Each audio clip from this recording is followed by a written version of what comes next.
Isang makulay at makabuluhang araw ang idinaos sa Fort del Pilar Elementary School sa Baguio City kahapon, October 22, ang official launching of the 26th Hooked on Books Library and Reading Program. Layunin ng programang ito na paigtingin ang kultura ng pagbabasa at pagbibigay halaga sa edukasyon sa mga bata. Pinangunahan ni na School Head Remedios Quino ang pagbubukas ng programa. So ang bubuksan natin mamaya ay 26 hub in the Philippines. So we need your participation para functional ang library na ating bubuksan. Kasama ang mga kinatawan ng Links Philippines, City Government of Baguio at ng School Board Baguio Division. Isang intermission number naman ang ipinamalas ng mga estudyante sa nasabing paaralan na nagbigay ng sigla at hiyawan galing sa mga nanonood.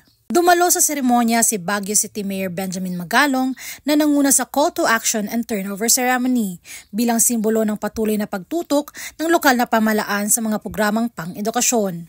And we're doing this to make sure that we develop the critical thinking ability of our learners. And once again, on behalf of the local government of Baguio, please don't thank us. The money that is being generated for this project comes from the taxes that you're paying.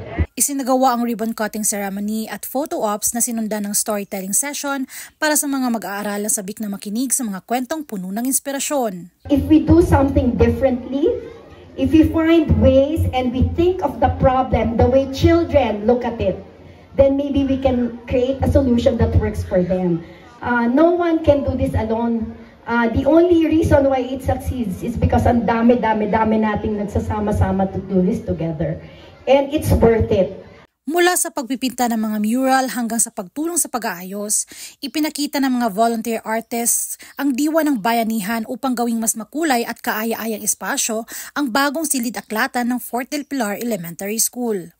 Para sa mga guro at magulang ng Fort del Pilar Elementary School, ang Hooked on Books program ay hindi lang proyekto.